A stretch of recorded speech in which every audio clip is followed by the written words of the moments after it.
स्वर्ग में तेरी इच्छा पूरी हो, वैसे ही हमारे बीच में भी पूरी हो। கர்த்தாவே இதோ நீர் இந்த நாளில் என்னை தெரிந்து கொண்டு அழைத்து வந்தமைக்காக நன்றி சொல்கிறேன். खुदाया इस धन्य दिन में तूने हमें चुन चुन के यहाँ पे लेके आया है, इससे तेरा शुक्रिया अदा करते हैं। இந்த நாளிலும் இந்த நாளிலும் நீர் அழைத்திருக்கிறவராய் இருப்பதற்காக நன்றி சொல்கிறேன். इस धन्य दिन और इस धन्य समय को तूने चुना है, इससे तेरा शुक्रिया अदा करते हैं। இதோ இங்கிருந்து நாங்கள் போகும்போது என்ன பெறப்போகிறோம் என்றும் நீர் அறிந்திருக்கிறீர். और तू ये भी जानता है कि आज जब वापस लौटेंगे तो क्या लेके जाएंगे। இதோ நாங்கள் ஆலயத்திலிருந்து வெளியே போகும்போது நன்மைகள் பெரும்படியாக நீர் எங்களை அழைத்து வந்தீர், அதற்காக நன்றி சொல்கிறேன். तो हमें आशीष देने के लिए जब कलीसिया से बाहर निकलेंगे तो आशीष के साथ बाहर निकलेंगे, इसलिए तू लेके आया है। உமது பிள்ளைகளை நீர் ஆசீர்வதிக்க கொடுத்த காரணத்துக்காக நன்றி. और तू आशीष देने वाला है, इसलिए तेरा शुक्रिया अदा करते हैं। எங்களை தாழ்த்தி உமது கரத்தில் ஒப்புக்கொடுக்கிறோம். हम अपने आप को तेरे आगे सौंपते हैं। உமது கிருபையும் உமது பிரசன்னமும் எங்கள் மத்தியில் தங்கட்டும். तेरी कृपा और तेरी हुजूरी हमारे साथ है। உமது சாயலில் और हमारे दिलों को तेरे साथ तू जोड़ ले உமது ஆவியில் எங்களை நிரப்புவதற்காக நன்றி. और तेरी रूह से भरने के लिए तेरा शुक्रिया अदा करते हैं। நீர் பேசும், நாங்கள் கேட்கிறோம். ஜீவன நல்ல பிதா. तो हमारे साथ बात कर, हम सुनते हैं यीशु मसीह के नाम से, ஆமென். आमीन। ஹல்லேலூயா. हालेलुया। சங்கீதம் 139 23 24. हम वचन संगीता से पढ़ेंगे 139 वचन 23 and 24। Psalms 139, 23 और 24। 139, 23 and 24।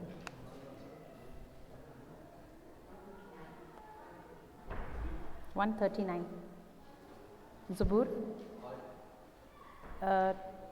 23 और 24। हे परमेश्वर, मुझे जान ले, मुझे पाक कर मेरी चिंताओं को जान ले और देख के मुझ में कोई बुरी चाल है कि नहीं, और अनंत के मार्ग में मेरी अगुवाई कर। आमीन। हालेलुया। சொல்கிறவர் தாவீது ராஜா. तो यहाँ पे कौन ये लिख रहा है? ये दाऊद है। ஒரு ராஜா இப்படியாக சொல்கிறார். वो एक राजा है और ऐसा लिखता है தேவனே என்னை ஆராய்ந்து என் இருதயத்தை அறிந்து கொள்ளும். कि खुदाया तू मुझे जांच कर और मेरे दिल को भी तू परख ले என்னை சோதித்து என் சிந்தனைகளை அறிந்து கொள்ளும். और मेरे सोचों को भी तू परख कर देख। அல்லேலூயா. हालेलुया। ஏன் ஒரு ராஜா தன் இருதயத்தை சோதிக்கும்படியாக சொல்கிறார்? क्यों एक राजा अपने दिल को सौंपते हुए ऐसा लिखता है?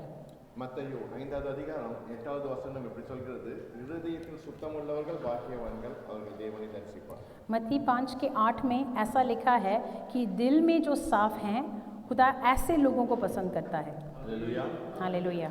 இருதயத்தை தான் தேவன் பார்க்கிறார். खुदा सिर्फ दिलों को परखता है, ஆனால் மனுஷனோ சிந்தை வழியாக எல்லாவற்றையும் பார்க்கிறார். पर इंसान सोच के साथ हर चीज़ को देखता है இதனால தான் நாம் தேவனோடு இணைய முடியாமல் இருக்கிற ஒரு காரியமாக இருக்கிறது. और इन सोचों की वजह से खुदा के साथ जोड़ने में मुश्किल होती है। அல்லேலூயா. हालेलुया। தேவன் ஆவியாய் இருக்கிறார்.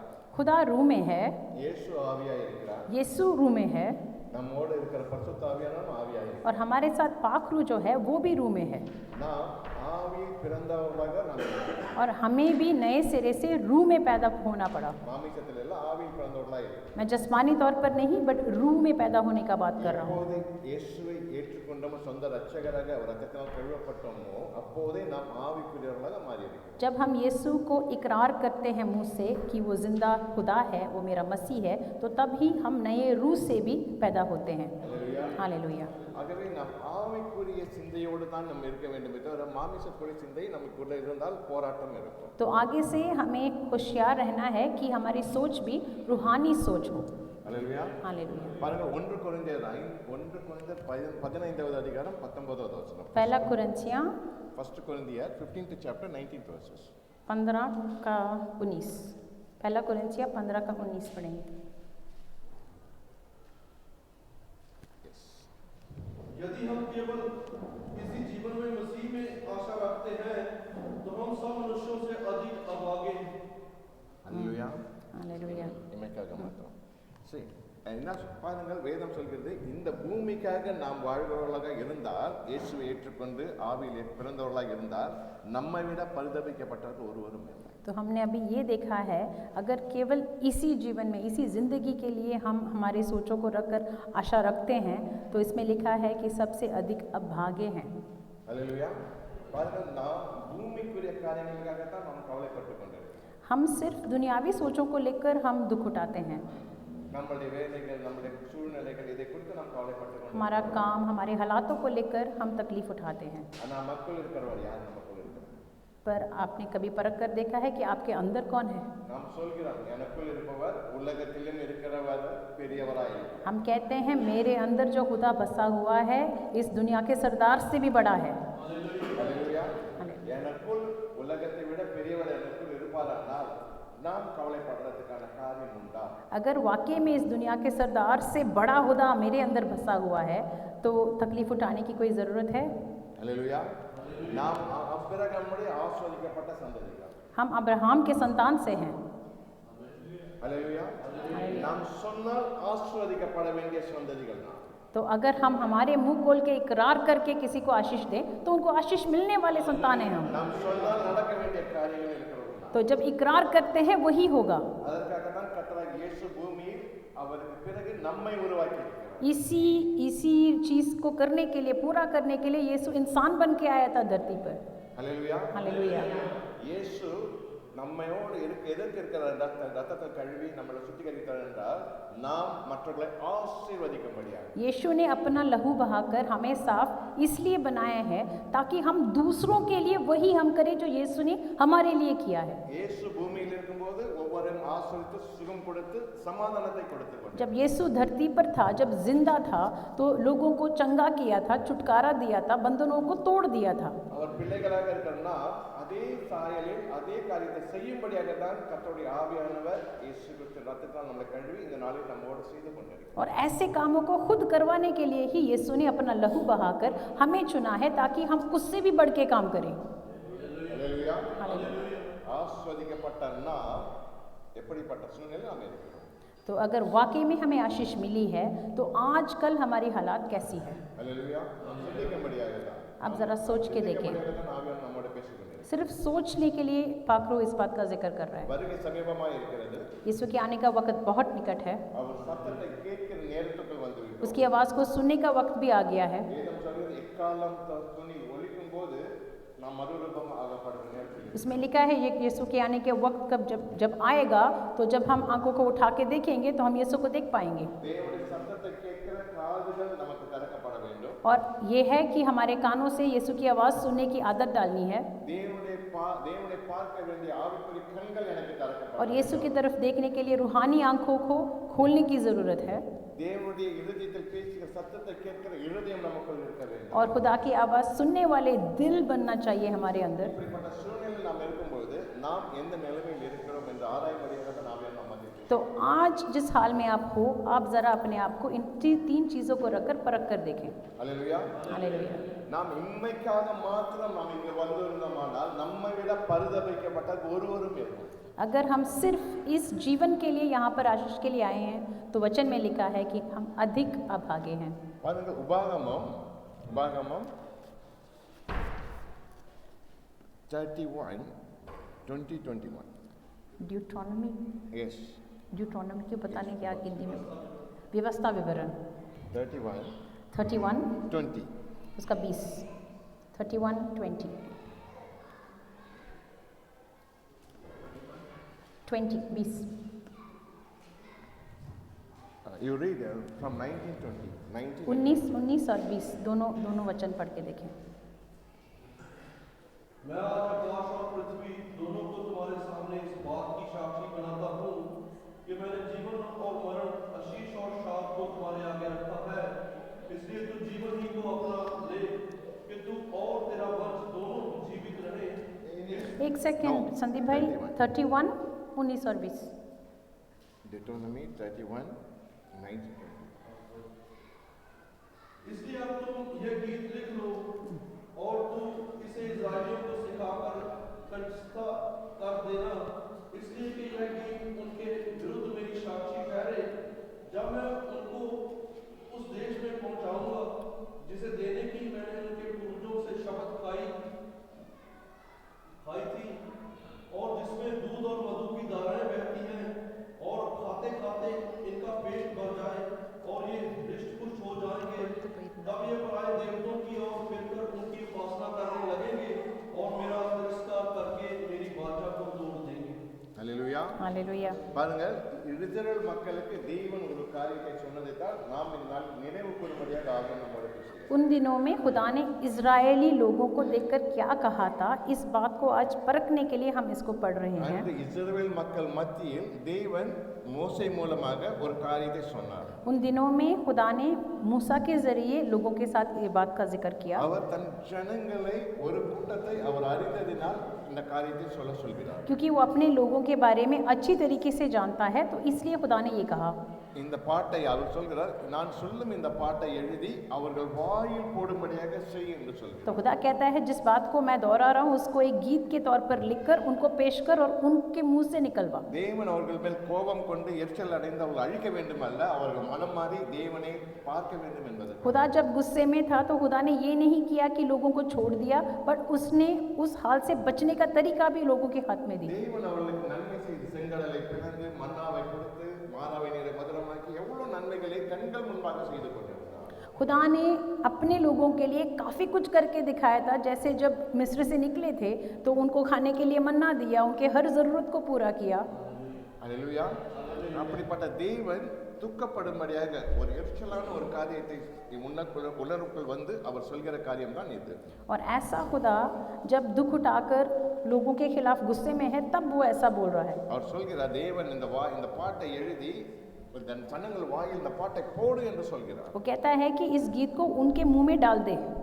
அதே வார்த்தை தான் இந்த நாளில் நாம் படிக்கும்போது நம்மோடு பேசுகிற ஒரு காரியம். और इन दिनों में जब इस वचन को हम पढ़ते हैं तो ये वचन हमारे साथ भी बात करेगा। உங்களுக்கு மாத்திரமல்ல, எனக்கும் சொந்தமான காரியம். सिर्फ आपके लिए ही नहीं, मेरे लिए भी है। நாம் அறிந்த தேவன் எப்படிப்பட்டவர் என்று அறிந்து கொள்ளும்படியாக, हमें खुदा कैसा है उस चीज को समझने के लिए நேசிக்கும்படியாக, और हमसे खुदा कितना प्यार करता है उसको परखने के लिए। வாழல, பரலோகத்துக்காக வாழறோம். हम सिर्फ इस जिंदगी के लिए नहीं बट रूहानी जिंदगी की तरफ हम आगे बढ़ेंगे। அந்த காலத்துக்கும் இந்த காலத்துக்கும் வித்தியாசம் என்ன? उन दिनों की और आजकल की क्या फर्क है? பாருங்கள், அந்த காலத்துக்கு சொல்லப்படுகிற ஒரு காரியம், उन दिनों में कहा गया, இஸ்ரவேல் மக்களுக்கு சொல்லப்படுகிற காரியம், इजरायलियों को बताया गया। 20வது வசனம் எப்படி சொல்கிறது? 20 में लिखा है, நான் அவர்கள் பிதாக்களுக்கு ஆணையிட்டு கொடுத்த தேனும் பாலுகிற தேசத்தில் அவர்களை பிரவேசிக்க பண்ணின பின்பு. आप 20 को पढ़ें प्लीज।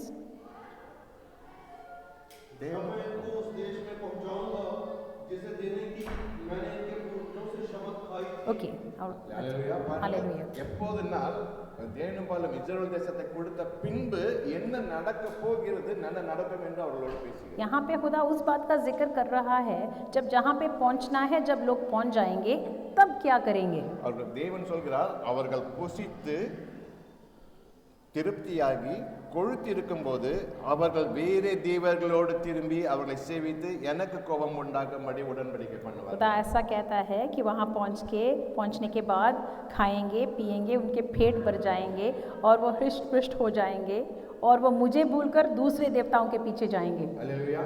हालेलुया। பாருங்கள், தேவன் நடக்க போற காரியங்களை அந்த காலத்தில் இந்த ஜனங்கள் இப்படி இருப்பார்கள் இப்போதே சொல்லி மனம் மாறும்படியாக அவர்கள் அழிக்காதபடி தேவன் அவரோடு மோசே மூலமாக தன்னுடைய காரியங்களை சொல்லி खुदा जानता है कि मेरे लोग आगे जाके ये सब करेंगे, तो मूसा के ज़रिए खुदा लोगों को इस बात को पहुंचा रहा है कि आगे चल के आप ऐसे करने वाले हो। இதே காரியங்கள் தான் யூதாவின் புத்தகத்தில் கடைசி நாட்கள் நமக்கு சொல்லப்படுகிறது. தேவன் இஸ்ரவேல் மக்களை அழைத்து ரட்சித்து பின்பு விசுவாசியாளர்களை வழியில் அழித்தார் என்று சொல்லப்படுகிறது. यहूदा की किताब में नएदनामे में हम इसी बात को पढ़ सकते हैं कि कैसे खुदा ने अपने लोगों के लिए वो जो खुदा के खिलाफ जब करते हैं उनको बचाने के लिए खुदा कैसा उसका हल निकालता है। நாம் யோசிக்க வேண்டும், இது என்னக்காக எதற்காக பேசப்படுகிறது, இந்த வசனம் என்னோட எதற்காக பேசுகிறது என்று யோசித்தால் நமக்கு காரியங்கள் புரியும். तो हमें सिर्फ ये परखना है कि इस वचन के जरिए खुदा मेरे साथ क्या बात कर रहा है। பாருங்கள், வேதம் சொல்கிறது தேனும் பாலும் ஓடுற தேசத்தை கொண்டு வந்த பின்பு அவர்கள் இப்படி செய்வார்கள் என்று. वचन में लिखा है कि जिस देश में पहुंचना है वहाँ पे पहुंचने के बाद ये सब करेंगे। எப்படி என்றால் அவர் தேன் கொண்டு வருவேன் புசித்து திருப்தியான பிறகு அவர்கள் வேத தேவர்களை தேடுவார்கள். तो वो कैसे करेंगे? वो वहाँ पे पहुँचने के बाद अच्छी तरीके से खाएंगे पिएंगे और जब वो तृप्त हो जाएंगे आगे चल के दूसरे देवताओं के पीछे जाएंगे। அல்லேலூயா. நாம் சிந்திப்போம். हम अपने आप को परख कर देखें। நம்மை தேவன் நம்முடைய தேசத்திலிருந்து ஒரு காலகட்டத்தில் இந்த தேனும் பாலும் ஓடுற தேசத்தை கொண்டு வந்தார். खुदा हमें हमारे देशों से उठाकर इस फ्रांस देश में कुछ मकसद से लेके आया है। அல்லேலூயா. हालेलुया। அவர் நம்ம தேசத்துக்கு கொண்டு வரும்போது பலவித அற்புதங்களும் அதிசயங்களும் நமக்குள் காண செய்தார். और खुदा जब हमें इस देश में लेके आया तो काफ़ी लोगों के लिए कोई चंगाई या चमत्कारी करके दिखाया है। இந்த தேசத்தில் நம்மை கொண்டு வந்து பலவித ஆசீர்வாதங்களால் நன்மைகளால் அரசாங்க வழியாகவும் வேலை வழியாகவும் சூழ்நிலை வழியாகவும் அவர் நமக்கு நன்மை செய்தார். और इस देश में खुदा जब हमें लेके आया तो हर आशीष भी हमें दी। आशीष बरकत काम के ज़रिए, घर के ज़रिए, परिवार के ज़रिए खुदा ने हमें दी। அல்லேலூயா. நம் ஆசீர்வாதத்தை பெற்ற நாள் அன்று தேவன் அவர்கள் அந்நிய தேவர்களை சேவிக்கும் போது கோபம் ஊட்டினதை போல நாம் அந்நிய தேவர்களை சேவிக்கவில்லை, நமக்கு கொடுத்த ஆசீர்வாதங்களை வைத்துக்கொண்டு தேவனோடு பேசிக் கொண்டிருக்கிறார்கள். और हम देखते हैं इजरायली लोग उन दिनों में जब पूरी तरीके से जो हासिल करना था हासिल कर चुके थे, उसके बाद खुदा को छोड़ के दूसरे देवताओं के पीछे गए थे। और हम इन दिनों में सारी आशीष को प्राप्त करने के बाद सिर्फ आशीष को रखकर, आशीष को देकर, आशीष के बारे में बात करते रहते हैं। ஏன் நான் உங்களோட ஆவியானவர் பேசுகிறேன் சொல்லுகிறேன், என் பிள்ளைகளோடு என் ஜனங்களோடு நான் பேசுகிறேன். पाखरू इस बात का जिक्र इसलिए कर रहा है क्योंकि खुदा चाहता है कि वो आपसे बात करें। நான் பேச வேண்டும் என்றால் அவர் இருதயத்தை நான் பேச முடியும். और अगर मुझे बात करना है तो उनके दिलों को खोलने की ज़रूरत है, அந்த இருதயம் எனக்குரியது. क्योंकि उनके दिल जो है मेरा है, அவர்கள் என் ரத்தத்தால் கழுவப்பட்ட என்னுடைய ஜனங்களாக இருக்கிறார். क्योंकि मेरा लहू बहाकर मैंने उनको साफ किया है। ஆனால் இருதயமோ पर उनका दिल, உள்ளம் உதட உச்சரிக்கிறது, ஆனால் இருதயம் தூரமாக விலகி. मुंह से तो इकरार करते हैं बट उनके दिल मुझसे बहुत दूर है। பாருங்கள், இன்று நமக்கு என்ன பிரச்சனை தேவனோடு இதயத்தில் இணைய முடியாமல் இருக்கிறது. आज क्या ऐसा आपके साथ हो रहा है कि आपके दिल खुदा के साथ जोड़ नहीं पा रहे हैं? நமக்கு தெரியாது என்ன பிரச்சனை என்று. ஆவியானவர் நம்ம கூட சொல்லப்படும் போது தான் நமக்கு தெரியும். हम नहीं जानते वो मुसीबत या वो तकलीफ क्या है, बट पाखरू आपको बताएगा कि वो प्रॉब्लम क्या है। இயேசுவிடத்தில் ஒரு நண்பர் நூற்றுக்கதிபதி வருகிறார். यीशु के पास एक आदमी आता है, ஆண்டவரே, நான் சிறு வயது முதல் 10 கட்டளை நான் கடைபிடித்துக் वो கொண்டிருக்கிறேன். कहता है कि मैं जब छोटा था तब से मैं हर चीज़ का पालन करता हूँ, நான் தாய் தகப்பனை கனம் பண்ணுகிறேன். मैं मेरे माँ बाप का आदर करता हूँ, நான் ஊழியத்தில் उन्மையாக இருக்கிறேன். मैं मेरा सेविका भी पूरी तरीके से ईमानदारी के साथ करता हूँ। வேதத்தில் சொன்ன கட்டளைகள் எல்லாம் கையில் वचन में खुदा ने जो भी कहा है हर वचन का मैं पालन करता हूँ, ஆனால் இன்னும் எனக்கு ஒரு குறை இருக்கிறது. फिर भी मेरे अंदर कोई कमी है। நான் தேவனுடைய ராஜ்யத்தை அடைய வேண்டும் என்றால் என்ன செய்ய? अगर खुदा की बादशाही में दाखिल होना है तो क्या करना है? பூமிக்குரிய காரியங்கள் எல்லாம் வேதத்தின்படி என்னுடைய அறிவின்படி கரெக்டாக செய்து கொண்டிருக்கிறேன். वचन के हिसाब से और मेरे सोच के हिसाब से मेरे पास तो सब कुछ है। ஆகவே நீ என்னோட பேசு. खुदा तू मुझसे बात कर। இயேசுவோடு வந்து கேட்டார். यीशु के साथ आकर ये सवाल करता है। இயேசு பதில் சொன்னார். यीशु ने कौन सा जवाब दिया? செய்த சொன்னதெல்லாம் உண்மைதான். हाँ, तूने जो भी कहा है सच है। காரியங்கள் எல்லாம் நீ உண்மையாக செய்கிறாய். உண்மை. हर चीज़ पूरी तरीके से तू कर रहा है, ये सही है। கடைபிடிக்கிறது உண்மைதான். और अगला वचन ये है தாய் தகப்பனை கனம் பண்ணுகிறது உண்மைதான். कि तू तेरा माँ बाप का भी आदर करता है और நல்வழி நடத்துகிறார். और तेरे बच्चों को ठीक तरीके से पाल पोस कर बड़ा कर रहा है கேட்ட ஊழியங்களை உன் நினைவின்படி செய்கிறார் உண்மைதான். और सेविका भी ईमानदारी के साथ कर रहा है, ये भी सच है। ஆனால் உன்னிடத்தில் ஒரு குறை. पर तेरे पास एक कमी है। பாருங்க, அது வரைக்கும் உனக்கு தெரியவில்லை. तब तक उस आदमी को ये नहीं था पता कि उसके अंदर कमी क्या थी। என்ன குறை இருக்குன்னு நமக்கு தெரியவில்லை. उसको ये नहीं पता है कि वो कमी क्या है। வேதத்தை படித்தவர் वचन को तो वो जानता है और वचन के हिसाब से ज़िंदगी जी रहा है। கடைபிடிக்குமா என்று தெரியாது. ஆனால் அவர் கடைபிடித்துக் கொண்டிருக்கிறார். हम ये नहीं जानते हैं कि हर बंदा वचन का अधीन है, बट वो वचन का अधीन रहा அவன் தன்னை ஆராய்ந்து அறிகிறான். और अपने आप को परखने वाला इंसान था। இன்னும் பரிசுத்தமாக வேண்டும் என்றால், பரலோகராஜ்யம் அடைய வேண்டும் என்ன செய்ய வேண்டும் ஆராய்ந்து அறிகிறான். तो वो ये चाहता था कि ये जानना है कि मैं अगर खुदा की बादशाही में जाना चाहूँगा तो मैं और क्या करूँ, रूहानी तरक्की कैसे पाऊँ। நல்ல விஷயம் தானே? अच्छी बात है ना? நல்ல விஷயம் தானே? अच्छी बात है ना? அவன் எவ்வளவு வாஞ்சை இருக்குது பரலோகராஜ்யம். उसके दिल की चाहत को आप परख कर देखें, कितना चाहता है कि मैं खुदा के साथ चलूँ। ஆனால் இயேசு சொன்னார், உன்னிடத்தில் ஒரு சிறு குறை இருக்கு. पर यीशु ने कहा तेरे पास एक छोटी सी कमी है। அவனுக்கு ஒரு ஆச்சரியம். और वो उसको शौक हो गया था कि क्या है, என்ன குறை நீங்க சொல்லுங்க, நான் மாற்றிக்கொள்கிறேன். ये कौन सा कमी है, मैं उसको सुधार लूँगा। இயேசு சொன்னார், உன்னிடத்தில் இருக்கிறதை விட்டு விட்டு என் பின்னாலே வா. यीशु ने कहा तेरा जो कुछ भी है सब कुछ छोड़ छाड़ के मेरे पीछे आ। அல்லேலூயா. हालेलुया। அவன் பாரத்தோடே திரும்பி போய்விட்டான். पर वो बोझ उठाकर वहाँ से वापस चला गया। சிறு வயது முதல் கர்த்தருக்காக வைராக்கியம் இருந்தான். जब से उसकी छोटी सी उम्र में से लेकर उस दिन तक यीशु के खुदा के लिए उसने अपनी ज़िंदगी जी தேவனுடைய கட்டளைக்கெல்லாம் கீழ்ப்படிந்தான். और वचन का अधीन रहा। ஊழியத்தில் உண்மையாக இருந்தான். सेविका जो भी करता है ईमानदारी के साथ करता गया படியெல்லாம் உண்மையாக இருந்தான். और जितना उसका समझ था उस हिसाब से सच्चाई के साथ, वफादारी के साथ उसने काम किया। ஆனால் இயேசுவிடம் வரும்போது पर जब यीशु के पास आया ஒரு குறையை காட்டுகிறார். तो यीशु ने एक कमी दिखाई, உன்னிடத்தில் இருக்கிறதை விட்டு விட்டு வா. तेरे पास जो है उस सबको छोड़कर मेरे पास आ। அல்லேலூயா. हालेलुया। காரணம் அவன் செல்வந்தனாக இருந்தான். क्योंकि वो बहुत अमीर था। பாருங்கள், அவனுக்கு தெரியவில்லை இந்த செல்வந்தன் ஆக்கினது யார். वो ये नहीं जानता था कि उसको किसने अमीर बनाया था।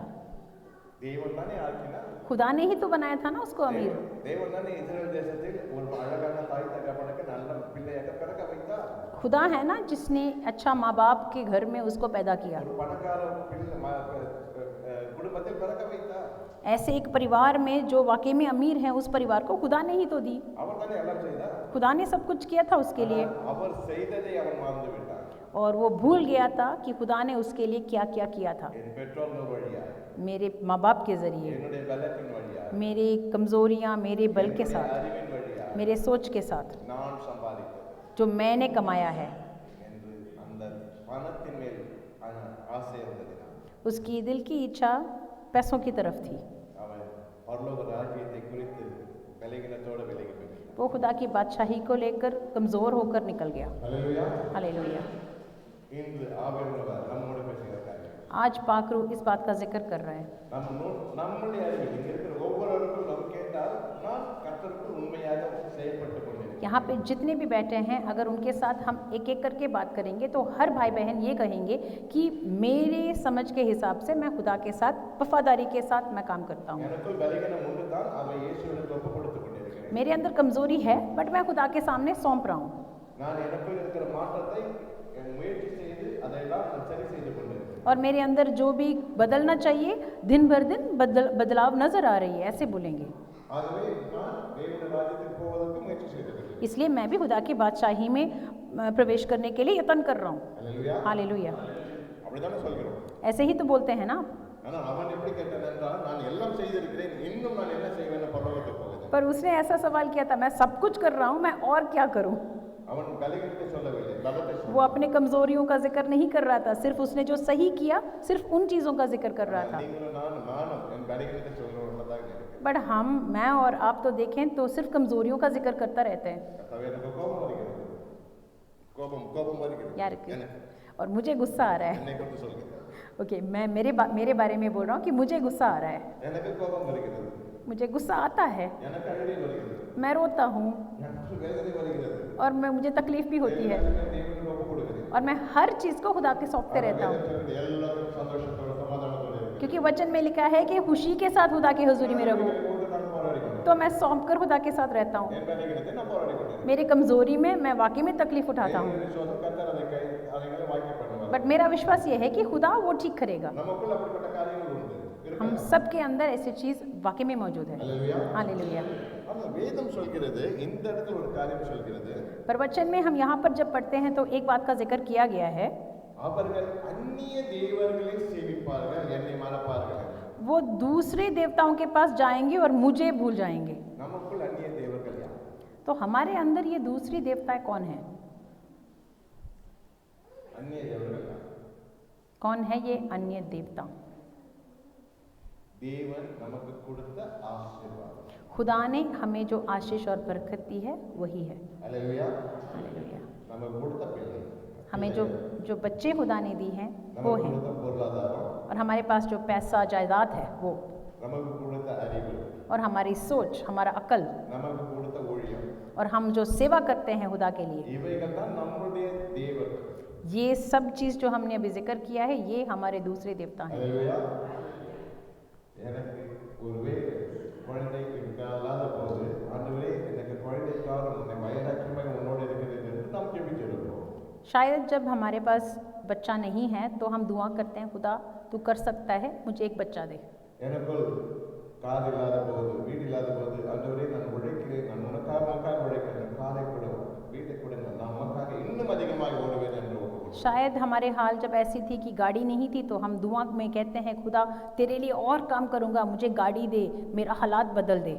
ஆண்டவரே எனக்கு நல்ல பலத்தை கொடு, நான் இன்னும் வயதாக்கியமாக இறந்து ஓடுவேன் என்று நம்ம சுகவேதத்தை குறித்து நாம் பேசியிருக்கோம். और हम जब कमज़ोर हैं या हम रूह में कमज़ोर हो गए तो खुदा के पास जाके कहते हैं कि तू मुझे और बल दे और ताकत दे, मैं तेरे लिए और काम करूँगा। அல்லேலூயா. हालेलुया। தேவன் நம் ஜெபத்தை கேட்டு உண்மை உள்ளவர் என்று நமக்கு பிரார்த்தனை கொடுத்தா खुदा हमारे दुआओं को सुनकर, क्योंकि वो समझता है कि हम सच्चे हैं, तो हमें गाड़ी देता है, நமக்கு வீட்டை கொடுத்தா घर देता है, பிள்ளைகளை கொடுத்தா बच्चों को भी देता है சுகத்தை கொடுத்தா और हमें चंगा करता है, எல்லாத்தையும் கொடுத்தா हर चीज़ का जवाब देता है। நம் தேசத்தை தேடும் வர ஓட தேசத்தை எல்லாவற்றையும் நமக்கு கொடுத்தா और इस देश की सारी आशीष को हमें भी दी। ஆனால் தேவனுடைய ராஜ்யத்தில் நம்ம முன்பாக அவருக்கு முதலாக நம்ம வைக்கப்படும் போது நாம் என்ன செய்கிறோம்? पर खुदा के बादशाही के आगे जब हम खड़े हैं तो हम क्या कर रहे हैं? हालेलुया सुनने का बढ़िया सोच कर देखें आप। நம் தேவனுக்கு என்னுடைய கார் இல்லாத போது, வீடு இல்லாத போது, பிள்ளை இல்லாத போது, வேலை இல்லாத போது என்னுடைய வயதாக்கம் கிறிஸ்துக்கள் எப்படி இருந்தது, இப்போது எப்படி இருக்கு?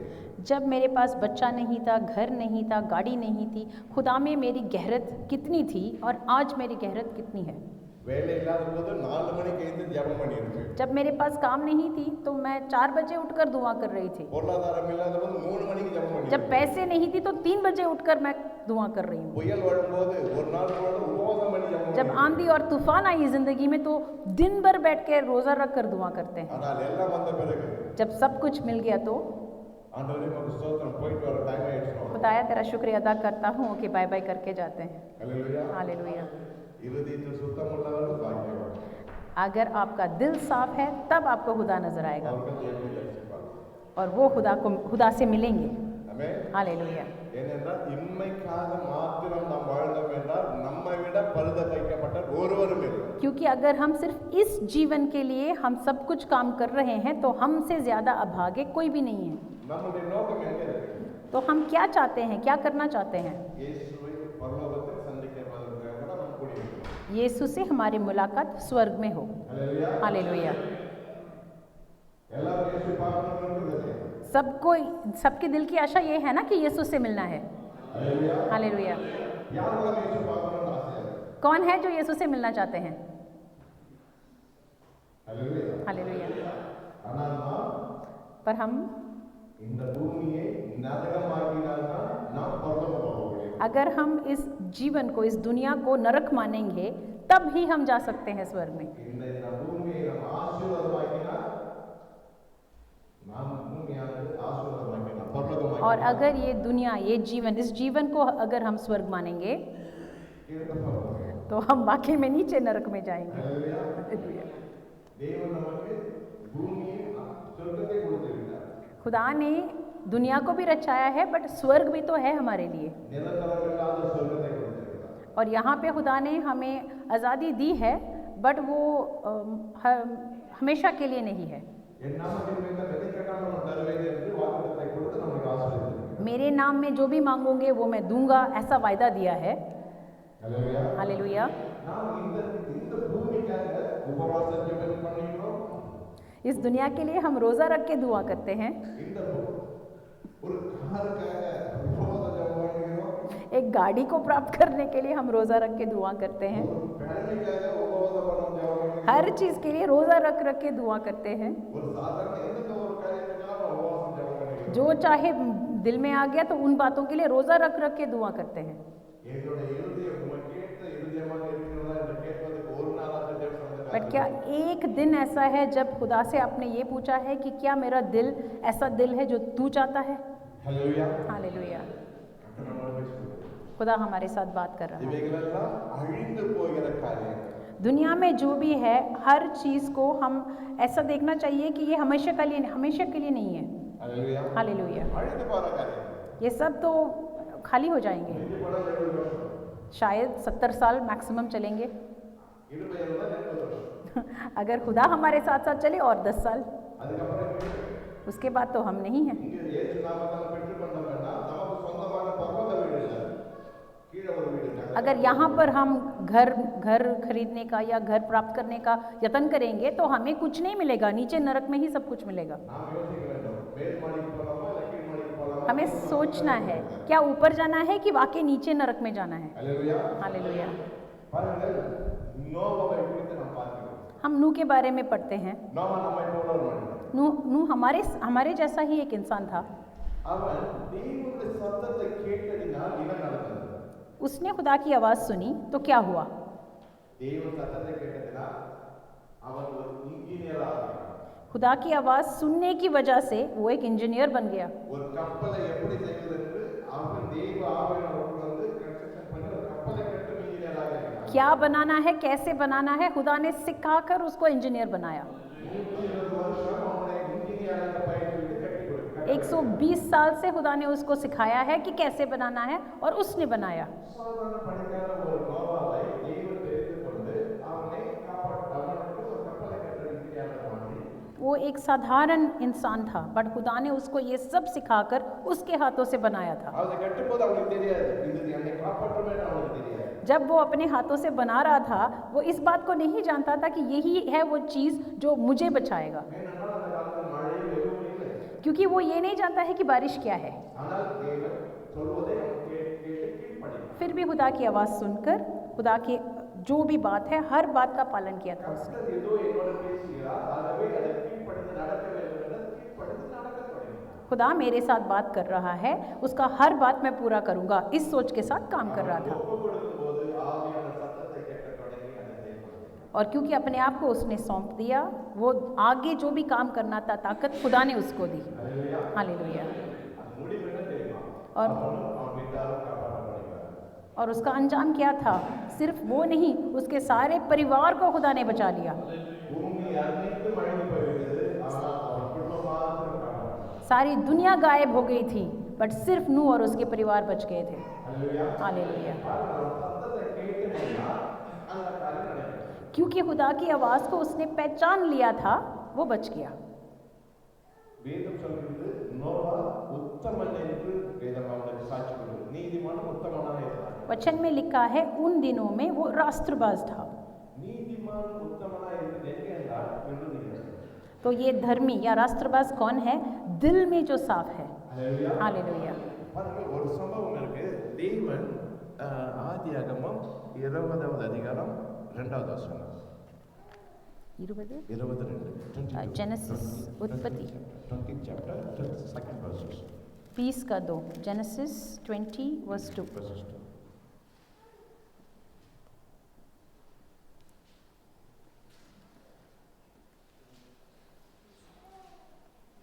बीस का 2, Genesis 2nd chapter 20th second verses. उत्पत्ति पैदाइश 20 वर्स 2। और अब्राहम ने अपनी पत्नी सारा के विषय में कहा, वह मेरी बहन है, इसलिए गरार के राजा अबीमेलेक ने दूध बेचकर सारा को बुलवा लिया। அல்லேலூயா. हालेलुया। பாருங்கள், அந்த இடத்துல ஒரு காரியம் நடைபெறுது. அபிரகாம் மனைவியை ஒரு ராஜா தூக்கி கொண்டு போய் அழைத்து கொண்டு போய் எடுத்து கொண்டு போகிறார். हम वहाँ पे देखते हैं कि अब्राहम की पत्नी को एक राजा आकर वहाँ से उठाकर लेके जा रहा है। பாருங்கள், அவன் செய்வது தவறு. वो जो कर रहा है वो गलत है, ஆனால் 7வது வசனத்தை வாசியுங்கள். पर 7वां वचन आप पढ़ के देखें। ஆறு படிங்க.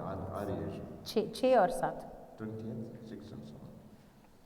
परमेश्वर ने उससे स्वप्न में कहा, हाँ मैं भी जानता हूँ कि अपने मन की खराई से तूने ये काम किया है, और मैंने तुझे रोक भी रखा है कि तू मेरे विरुद्ध पाप न करे, इस कारण मैंने तुझको उसे छूने नहीं दिया। इसलिए अब उस पुरुष की पत्नी को उसे लौटा दे, क्योंकि वह नबी है और तेरे लिए प्रार्थना करेगा और तू जीता रहेगा। पर यदि तू उसको ना लौटाएगा तो जान रख कि तू और तेरे जितने लोग हैं सब निश्चय मर जाएंगे। அல்லேலூயா. பாருங்கள், அவர் செய்வது தேவன் வந்து அவனோட பேசுகிறார், நீ உத்தம இருதயத்தோடு செய்கிறாய் என்று நான் அறிந்திருக்கிறேன் என்று அவரோட பேசுகிறார். वहाँ पर हम देखते हैं सपने में आकर खुदा कहता है तू जो कर रहा है साफ दिल के साथ कर रहा है, ये मैं देख रहा हूँ। அல்லேலூயா. हालेलुया। பாருங்க, அந்த நாட்கள் அந்த காலகட்டங்களில் அது கட்டளைகள் இல்லை, ஒன்றுமில்லை. அவனுக்கு எதுவென்று செய்ய தெரியாது. ஆனால் அவனிடத்தில் வந்து சொல்கிறார், நீ உத்தம இருதயத்தோடு இந்த காரியத்தை செய்தாய், ஆனால் இது பாவம் செய்யாதே என்று அவனோட பேசுகிறார். उन दिनों में कलाम नहीं था और खुदा में इतने लोग ईमान नहीं रखते थे, फिर भी सपने में आकर खुदा कहता है कि तू दिल से साफ है और तू ये गुनाह ना कर। அவன் அதற்கு திருப்பி சொல்றான், ஆண்டவரே எப்படி என்றால் உம்முடைய ஊழியக்காரன் போய் சொன்னானே அது சரியா என்று அவன் திருப்பி தேவனிடத்தில் பேசுகிறவனா पर இருக்கிறான். वो पलट के सवाल करता है कि अगर ऐसी बात है तो तेरी नबी ने भी तो मुझे झूठ बोला है। அது உன்னோட வேலை, நீ அவனை தொடாதே, அவன் மனைவி தொட்டால் நீயும் உன்னுடைய நாடும் அழிந்து पर போகும். खुदा कहता है इसका लेना देना तुझसे कुछ भी नहीं है, तू सिर्फ उन पर या उसकी पत्नी पर हाथ ना लगा। அல்லேலூயா. हालेलुया। பாருங்க, தேவன் ஒரு மனுஷனோட வந்து நேரா பேசுகிறார், ஒரு தவறை சுட்டி காட்டி உணர்த்துகிறார். वहाँ पर एक इंसान के साथ खुदा खुद आके बात कर रहा है और उसके गुनाह को करने से पहले रोक देता है। அது உணர்த்தினவுடன் அதை அவன் விட்டு விடுவதனால் அந்த அவனையும் அந்த தேசத்தை தேவன் ஆசீர்வதிக்கிறார். और क्योंकि उस बात को समझने के बाद उसने वो बात को नहीं किया था तो खुदा ने उसको भी आशीष दी, उसके देश को भी छोड़ दिया। அல்லேலூயா. हालेलुया। தேவன் சொன்னது இந்த உத்தம இருதயத்தோடு நீ செய்கிற உண்மைதான், ஆனால் தவறு என்று உணர்த்துகிறார். क्योंकि खुदा कहता है वाकई में दिल से तो साफ है, बट जो वो करने वाला है वो गुनाह है। இன்று ஆவியானவர் நம்மிடத்தில் பேசுறாங்க. तो आज पाखरू कहता है நம்மளோட பேசுறது कि कैसा बात करता है हमारे साथ आजकल। போது ஒப்பு கொடுத்து விட்டு நாம் திருவிழா जब हम प्रभु भोजन करते हैं तो सौंप कर आकर प्रभु भोजन लेते हैं। கொஞ்ச நேரத்துக்கு முன்னாடி நம்மோட பேசுவார். प्रभु भोजन लेने से थोड़ी देर पहले पाखरू हमारे साथ बात करना शुरू करेगा। எப்படி பேசுவார் என்றால் कैसे बात करेगा? நமக்கு அறியாமலே நாம் அறிக்கையிடுவோம். हम खुद से नहीं बट रूह में होकर इकरार करना शुरू करेंगे। நான் என் கணவனை வெட்டி விட்டேன், மனைவி வெட்டி விட்டேன், என் தவறு செய்தேன் என்று திருவிழந்துக்கு இயேசுவின் ரத்தத்துக்கு பயந்து எல்லாத்தையும் அறிக்கை கொள்வோம் வருவதற்கு முன்பாக. जब पूरे दिल से सौंपना शुरू करेंगे तो मुंह खोल के ऐसे बोलेंगे कि मैंने मेरे पति के खिलाफ कुछ कहा, मेरे पत्नी के खिलाफ कुछ कहा, खुदा तू मुझे माफ़ कर। ऐसे लफ्ज़ अपने आप से आपके मुंह से निकलेंगे। அல்லேலூயா. हालेलुया। திருவிழந்துக்கு போன பிறகு திருப்பி நாம் வெளியே என்ன செய்கிறோம்? प्रभु भोजन लेने के बाद आज तक क्या करते हैं? அதே காரியத்தை தான் செய்து கொண்டிருக்கிறோம். वही तो हम दोबारा करते हैं, இல்லையா? हाँ या नहीं? இல்லையா? यस। அல்லேலூயா. हालेलुया। எல்லாரும் பார்த்தா நான் மட்டும் கெட்டவனாங்கிற மாதிரி இருக்கு. हर भाई बहन ऐसे देखते हैं कि सिर्फ मैं बुरा हूँ, எனக்கும் தான் சொல்கிறேன். सिर्फ मैं ऐसा कर रहा हूँ और कोई ऐसा नहीं है। தேவன் எப்போது நம்மோடு பேசுவார் என்றால் அந்த சத்தத்தை கேட்கிறவர்கள் மாத்திரமா தேவன் பேசுவார். खुदा किसके साथ बात करता है? सिर्फ उन लोगों के साथ जिनके कान खुदा की तरफ है। இதே காரியம் இன்னொரு மனிதரோடு நடந்தது. ऐसे ही एक ஒரு और एक इंसान के साथ होता है, ரெண்டு சாமுவேல். जिसको हम पढ़ के देखेंगे। दूसरा शमूएल। அந்த மனிதருடைய நிலைமை பார்த்தா தேவன் அந்த மனிதனுக்கு சாட்சியெல்லாம் கொடுத்திருக்கிறார். अगर हम उसके बारे में पढ़ेंगे तो देखते हैं कि खुदा खुद गवाही देता है उनके बारे என் में। இதயத்துக்கு ஏற்றவன் என்று சாட்சி கொடுத்திருக்கிறார். कितने 12 पहला फर्स्ट शमूएल, செகண்ட் சாமுவேல் सेकंड शमूएल। दूसरा शमूएल 12 दूस 12 9 उसका 9 12 का 9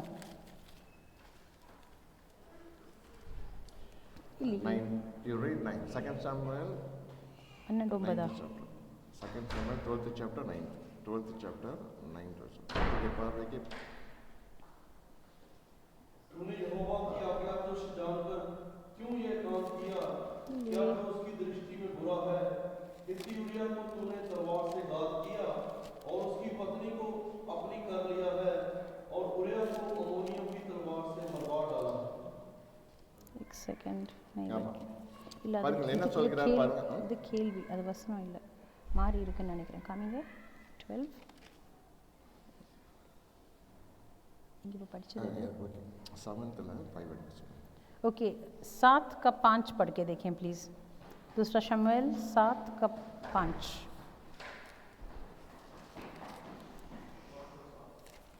जाकर मेरे दास दाऊद से कह, यहोवा यूं कहता है कि क्या तू मेरे निवास के लिए घर बनाएगा? ஆமா.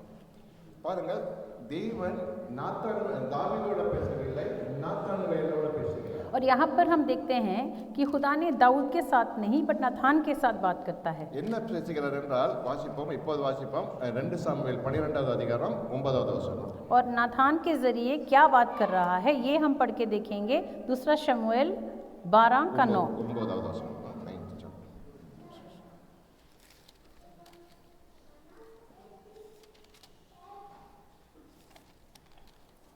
Yes. 12th chapter 9th verse. Okay तूने यहोवा की आज्ञा तुच्छ जानकर क्यों वह काम किया? क्या जो उसकी दृष्टि में बुरा है? हित्ती उरिया को तूने तलवार से घात किया और उसकी पत्नी को अपनी कर लिया है और उरिया को अम्मोनियों के तलवार से मरवा डाला। ஹல்லேலூயா. हालेलुया। பாருங்க, ஏன் தேவன் தாவீதோட பேசவில்லை, நாத்தான் மேல்கோட பேசினார்? तो यहाँ पर क्यों खुदा नाथान के ज़रिए बात कर रहा है और उसने दाऊद से बात क्यों नहीं की? காரணம், அந்த இடத்தில் அவனுடைய இருதயமானது பாவம் செய்யும், நிச்சயம் அது பாவம் தெரிந்து அந்த பாவத்தை செய்கிறான். क्योंकि वहाँ पर जब दाऊद के हाथ से गुनाह हुई तो पूरे दिल से जानते हुए भी उसने गुनाह किया था। உரியாவை அவன்தான் கொலை செய்ய வேண்டும், யாருக்கும் தெரியாதபடி அந்த அந்த பெண்ணுடைய உரியாவுடைய மனைவியை அந்த பசபாவுடைய கணவனான உரியாவை இவன் கொலை செய்கிறான், திட்டமிட்டு கொலை செய்கிறான். और उरिया का जो मौत हुई है वो एक नॉर्मल सी मौत नहीं थी, उसने सारा प्लान करवा के कैसे उसका कत्ल करवाना है, हर चीज़ को उसने परख के किया था जानबूझकर। கொலை செய்துவிட்டு அந்த மனைவி தன்னுடைய மனைவியாக उसका कत्ल करने के बाद उसकी पत्नी को खुद अपना पत्नी बना लिया। தேவன் ஏன் அப்போது பேசவில்லை? क्यों खुदा ने उस वक्त बात नहीं की? ஹல்லேலூயா. சிந்திக்க முடியாது. आप सोच के देखें। அவன் செய்வது தவறு என்று அவன் அறிந்திருந்து அந்த காரியத்தை செய்கிறான். वो जानता था कि वो जो कर रहा है वो गलत है, फिर भी उसने वो किया। அதனால் தேவன் அது பேசவில்லை, ஆனால் அதற்கு தண்டிக்கிறார். और वहाँ पर खुदा ने ना उसको सज़ा दी ना उसके साथ बात की। தேவன் அதுக்கு முன்பாக என் நேசகுமாரன், என் நேசிக்கிற நண்பன் அளவுக்கு தாவீதை புகழ்ந்து நேசிக்கிறவராய் இருக்கிறார். पर उसके पहले वचनों में जब हम पढ़ते हैं तो देखते हैं कि खुदा दाऊद के साथ बहुत खुश है, தேவனுடைய உண்மையான ஊழியக்காரனாக இருக்கிறார். कि वो कहता है कि वो सच्चाई के साथ मेरा काम करता है और खुदा ने उसको मस्सा किया था தேவனால் வழிநடத்தப்படவனாக இருக்கிறார். और खुदा उसको चला रहा था। ஆனால் தேவன் அவனோடு பாவம் செய்யும்போது பேசவில்லை. पर जब उसने गुनाह किया तो खुदा ने उसके साथ बात नहीं की। ஆனால் தேவனை அறியாதவர்களோடு பாவம் செய்யும்போது தேவன் பேசுகிறார். पर एक इंसान के साथ खुदा जाके खुद बात कर रहा था जो खुदा के रिश्ते में भी नहीं था। இது நமக்கு தேவாவே நம்மோடு பேசுகிறார். आज भी खुदा हमारे साथ इस बात का जिक्र कर रहा है। அறிந்து ஒரு காரியத்தை துணிந்து செய்யும்போது யார் பார்க்கவில்லை என்று வாய் அறிக்கை சொல்லிக் கொண்டார். இறுதியில் துணிந்து செய்யும்போது தேவ ஆவியானவர் நம்மோடு பேச முடியாது. मैं ये बात का जिक्र कर रहा हूँ कि जब हम जानते हुए जानबूझ के कोई गुनाह कर रहे हैं कि कोई मुझे देख नहीं रहे, मैं जो कर रहा हूँ मैं कर लूँगा मैनेज, ऐसे सोच के जब करते हैं तो तब पाखरू आपके साथ बात नहीं कर सकता। ஏன் பேச முடியாமல் இருக்கிறது? क्यों पाखरू बात नहीं कर सकता? தாவீது ராஜாவுக்கு அந்த உரியா அந்த மனைவி மேல் ஒரு ஆசை இருந்ததினால் அந்த காரியங்கள் நடந்தது. क्योंकि दाऊद चाहता था कि उरिया की पत्नी को कैसे भी अपनाना है। தேவன் பேசின பிறகு அதான் நாம் பார்க்கிறோம், 139 சங்கீதத்தில் பார்க்கிறோம், என் இருதயத்தை ஆராய்ந்து சுத்திகரி, இனிமேல் அந்த பாவம் எனக்கு வர வேண்டாம் என்று கேட்கிறார்கள். इसलिए शुरुआत में जो ज़बूर हमने पढ़ा था, भजन संहिता का जो वचन, इसलिए ऐसा राजा कह रहा है कि तू मेरे दिल को और मेरे सोच को साफ कर। தேவன் அவன் இருதயத்திலிருந்து பேசும் சத்தத்தை கேட்டு அவனை மன்னித்து அவனோடு தன்னுடைய உடன்படிக்கை ஏற்படுத்தினார். और क्योंकि वो दिल से पुकार के खुदा से माफ़ी मांग रहा था तो खुदा ने उसके गुनाह को माफ़ किया और दोबारा उसके साथ साथ चलना शुरू அந்த किया। உடன்படிக்கை உன்னுடைய மகனான சாலமோன் எனக்காக தேவாய். और उस आशीष का जो हम देखते हैं उसका अंत में उसी पत्नी का जो बेटा है दोबारा राजा बना உன்னுடைய சந்ததியிலிருந்து இயேசு பிறப்பார். और तेरे संतान से यीशु आएगा உன்னுடைய காரியங்கள் பரலோகத்தில் நீ உனக்கு நிரந்தரம் இடம் உண்டு என்று और சொல்றார். तेरे लिए मेरे घर में हमेशा जगह है। அவன் எப்போது தன்னுடைய பாவத்தை இருதயத்திலிருந்து அறிக்கை செய்து தவறு என்று உணர்ந்து ஒப்பு கொடுத்து பேசினானோ தேவன் பேச தொடங்கினார். जब उसको एहसास हुआ कि मुझसे गलती हुई, मैंने गुनाह किया है खुदा के खिलाफ और दिल से उसने माफ़ी मांगना शुरू किया, तब से खुदा ने उसके साथ काम करना शुरू किया। ஹல்லேலூயா. हालेलुया। இன்று நம்மோடு ஆவியானவர் பேசுகிறார். आज पाखरू इसी बात का जिक्र कर रहे हैं हम सबके साथ। ஜூன் மாதத்திலிருந்து உலகத்துடைய காரியங்கள் எல்லாம் மாற பழக்கம் என்று பார்க்கவே இல்லை. मैं ये नहीं जानता कि आप मेरी बात को मानेंगे या नहीं, बट इस महीने से सारी दुनिया में रूहानी तौर पर तरक्की होगी। வெகு சலுகையாக அவர்களும் தேசங்களில் பிரச்சனைகளும் தேசத்தில் போராட்டங்களும் சூழப்படுகிறது. अचानक देशों में शायद डीजल को लेकर या हालातों या कामों को लेकर प्रॉब्लम्स होने वाले हैं, கர்த்தர் தன்னுடைய காரியங்களை துரிதமாக நடத்தி क्योंकि यीशु का आने का वक़्त वाकई में निकट है। வேதம் சொல்கிறது. वचन में लिखा है, அவர் முத்திரை இருக்கிறதோ அவர்கள் மற்றும் காப்பாற்றப்படுவார்கள் இந்த ஆபத்திலே. सिर्फ और सिर्फ जिनके ऊपर खुदा ने अपना फैसला रखा है, सिर्फ उनको खुदा बचाएगा। சடுதியில் தேவனுடைய தேவனுடைய ஆளுகை வரப்போகிறது. अचानक रूह में आएगा खुदा। வேதம் சொல்கிறது, வெளிப்படுத்தல் சொல்கிறது, மூன்றில் ஒரு பங்கானது என்னுடைய வாசனை அழிவுக்கு காரணம். वचन में लिखा है पूरी दुनिया में 3 हिस्सों में 1 गायब हो जाएगी। பூமியெங்கும் நடக்க போற காரியம். सारी दुनिया में ये होने वाला है। நாம் இயேசு கிறிஸ்து நாமத்தினாலே வீடு வாங்கி இருக்கலாம், இயேசு நாமத்தினாலே கார் வாங்கி இருக்கலாம், இயேசு நாமத்தினாலே வேலைகள் பரவாயில்ல எல்லாம் இருக்கலாம். ஆனால் அவைகள் எல்லாம் நமக்கு ஒன்றும் செய்யப்படாது. हम कह सकते हैं कि मसीह में आने के बाद हमने घर खरीद लिया है, अच्छा गाड़ी खरीद लिया है, हमारे काम में भी तरक्की हो रही है, बट वही यीशु कहता है आने वाले दिनों में हर चीज़ गायब हो जाएगी। இயேசு நாமத்தில் பூமியில் ஆசீர்வாதங்கள் நமக்கு இருக்கலாம். और यीशु मसीह के नाम से शायद आपकी दुनियावी आशीष भी पूरी हो। கர்த்தருடைய ஆவியானவர் சொல்கிறார், பரலோக ராஜ்யத்தை ஒருவன் சிந்திக்காவிட்டால் பூமிக்குரிய காரியங்கள் இம்மைக்கு மாத்திரம் நாம் பரிதபிக்க நமக்கு பேசினோம். நம்மை விட பரிதபிக்கப்பட்ட पर खुदा कहता है सिर्फ आपको दुनियावी आशीष चाहिए तो आपसे बढ़कर अभागे कोई भी नहीं है। हालेलुया. हालेलुया।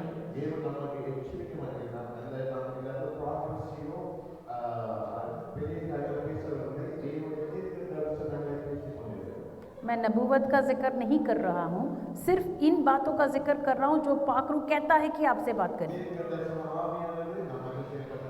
हमारे बीच में नबूवत करने की जो रूह है हर भाई बहन के बीच में काम कर रहा है। அபிஷேகத்தை பெற்று அதை உணர்கிறோம் அவர்களெல்லாம் வரும் நாட்களில் காப்பாற்றப்படும். जितने भी भाई बहन के अंदर वाकई में रूह का मस्सा मौजूद है वो सब इस बात को पहले से जानते हैं। வெளிப்பட்ட விஷயத்தில் 12வது சொல்கிறது, தேவனுக்கு பயப்படுகிற பரலோக ராஜ்யம் சமீபமாயிருக்கிறது. क्योंकि वचन में कलाम में लिखा है कि खुदा का भय मानना है क्योंकि खुदा के आने का वक़्त बहुत निकट है।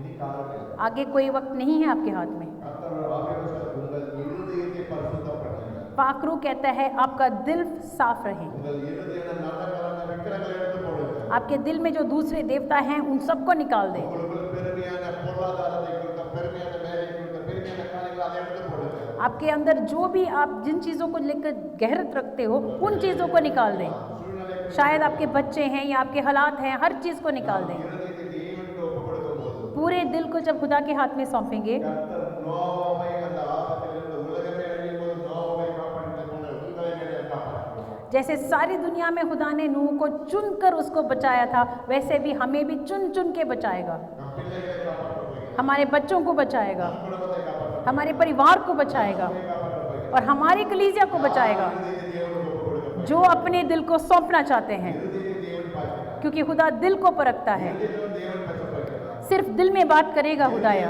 மறுரூபமாக सिर्फ दिल बदलना है, அந்த இருதயத்தில் தேவன் ஆலயம் வளர்ப்பார். क्योंकि उसी दिल में आकर खुदा राज्य करे। நாம் தான் தேவனுடைய ஆலயமாய் இருக்கிறோம். क्योंकि वचन में लिखा है हम खुदा का हैकल हैं நம்ம தேவ ஆவியானவர் வசமாய் இருக்கிறார். और हमारे अंदर पाखरू बसा हुआ है, உடன்படிக்கை நமக்குள் இருக்கிறது. क्योंकि खुदा ने जो दिया है वायदा हमारे अंदर बसा हुआ है நாளைக்கு சமீபமாய் இருக்கிறது. और खुदा का आने का वक़्त बहुत निकट है। இன்றும் நாம் ஆவியிலே கண்களில் இருதயத்தில் நாம் உணராமல் இருந்தோமானால் अगर आज भी हम इस बात को नहीं परखेंगे, நம்மை விட பரிதபிக்கப்பட்டவர் ஒருவர் हमसे अभागे कोई भी नहीं है। இந்த வேத வசனங்களை காப்பாற்றும் பாஸ்டர் காப்பாற்றுவார்கள், நான் ஜெபித்தா காப்பாற்ற ஒருவரும் காப்பாற்ற முடியாது. பாஸ்டர் ஜெபித்தா, சபை ஜெபித்தா யாரும் காப்பாற்ற முடியாது. पास्टर साहब आपके लिए दुआ करें या कोई दूसरा खादिम आपके लिए दुआ करें, उनका दुआ आपके लिए कभी काम नहीं कर सकती। எந்த அபிஷேகம் இருக்கிறது அந்த சபைகளுக்கு போய் நின்றாலும் காப்பாற்றப்பட முடியாது. जो चाहे आप कलीसिया में जाकर, जो भी दूसरे कलीसिया हैं वहाँ पे जाकर बड़े बड़े खादिमों से दुआ करवाएं, तब भी नहीं होगा। இருதயம் சுத்தம் என்றால் இன்னும் உடனடியாக ஆவியானவர் நம்மோடு பேசுகிற காலகட்டத்தில் நாம் இருக்கிறோம். क्योंकि पाकरू कहता है अगर आपका दिल साफ है तो खुद से आप ठीक हो जाओगे। தேவன் நம்மோடு பேசுகிற காலகட்டத்தில் நாம் இருக்கிறோம். खुदा हमारे साथ बात करता है, उस वक्त तक हम पहुँच गए हैं। क्योंकि कलाम में ऐसा लिखा है कि अंतिम दिनों में सारे इंसानों के ऊपर मैं मस्सा उंडेल दूंगा और मैं हर एक को मस्सा देने के लिए मैं हाजिर हूँ। और वो दे रहा है इसी हफ्ते में काफ़ी लोगों के बीच में।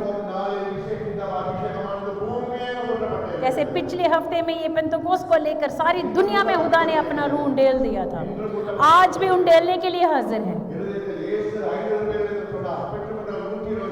उन दिनों में यीशु ने 500 लोगों से बात किया था कि इंतजार करें, बट 120 ही बैठे थे उस कमरे में। आज भी खुदा कह रहा है कि पाकरू को अगर आपको आपके दिल में बसाना है तो क्या करना है। हालेलुया।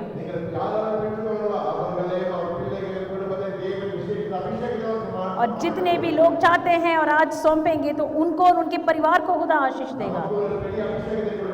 हमारे अंदर एक बड़ा मस्सा देने के लिए खुदा हम भी बदलेंगे और हमारे अंदर जो आशीष है दूसरों तक पहुंचेगी।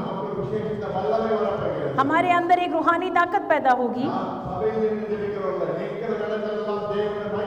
हम सिर्फ कलीसिया में नहीं, जहां भी जाएंगे खड़ा होकर दुआ करेंगे तो वहां पे खुदा की जलाल नजर आए। जो भी बीमार है उनके लिए दुआ करेंगे तो दुआ खत्म करने से पहले वो ठीक हो जाएंगे। जहां भी आप खड़े हैं वहां पे सबको शांति और तसल्ली मिले, क्योंकि खुदा का रूह हम सबसे बात कर रहा है। अगर आप पूछ रहे हो कि मैं काम कर पाऊंगा, खुदा कहता है आप ही करोगे। जैसे नूह को खुदा ने सब समझाया था, वैसे ही खुदा आपको भी समझाएगा, क्योंकि वचन में ऐसा भी लिखा है, नूह के दिनों में जैसा हुआ था वैसा ही आने वाले दिनों में भी होगा। तो आज हम वहां तक पहुंच गए हैं कि हमारे दिलों को हम साफ करें। जब हम दुआ करते हैं तो खुदा की हजूरी नजर आए, और जब भी दुआ करें तो वचन का जिक्र किया करें। जब हम दुआ करते हैं तो खुदा की महिमा नजर आए। जहां पर भी 2-3 लोग या पति पत्नी के बीच में जब दुआ हो तो वहां पे खुदा की महिमा जाहिर हो। रूह में एक होकर दुआ करने का वक्त आ गया है। हालेलुया। आज तक नहीं, बट अभी और इसी वक्त हो रहा है। वचन में लिखा है, जिनके कान हैं वो सुने। हम अपने आप को सौंपेंगे, क्योंकि खुदा ने दाऊद के साथ बात नहीं की। खुदा ने उसको मसा किया था, फिर भी बात नहीं की, क्योंकि दिल में गुनाह थी, तो इसलिए खुदा ने बात नहीं की। पर अपना नबी बेचकर उसने बात किया और उसने अपने गुनाहों को फौरन इकरार कर लिया। आज खुदा आपके साथ और मेरे साथ बात कर रहा है कि अभी और इसी वक्त हमारे दिलों को सौंपें, और खुदा यहाँ अपनी महिमा दिखाएगा और वो अपनी ताकत दिखाएगा। जैसे स्वर्ग में है जो 4 जीवनों के साथ वहां पे खुदा के हजूरी में, वैसे ही खुदा हमारे सामने है।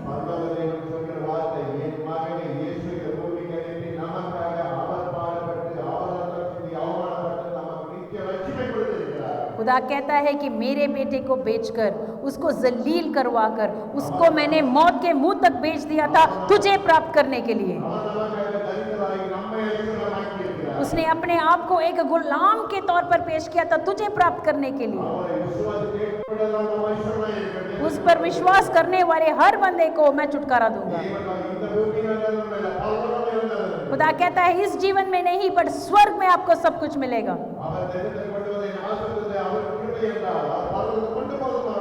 अगर इस देश में आकर सारी आशीष को खुदा आपको दे सकता है, तो स्वर्ग में भी खुदा आपको लेके जा सकता है। हालेलुया।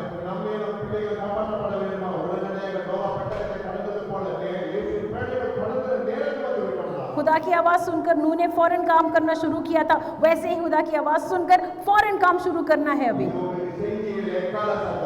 ये सिर्फ कलाम नहीं है, बट खुदा के आने की आवाज़ की गूंज है, और खुदा के आने का वक्त बहुत निकट है कि खुदा की महिमा हमारे बीच में है। और अभी हम दुआ करेंगे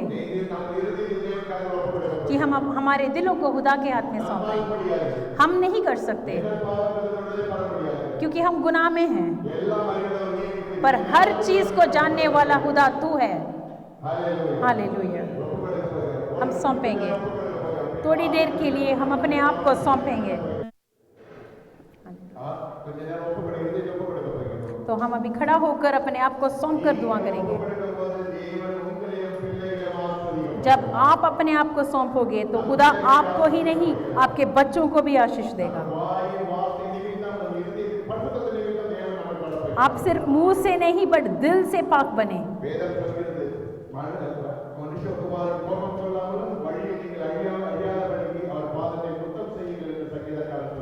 वचन में लिखा है कि आप खुदा के चरणों को छूने की इच्छा रखें। हालेलुया। अपने आप को सौंपें।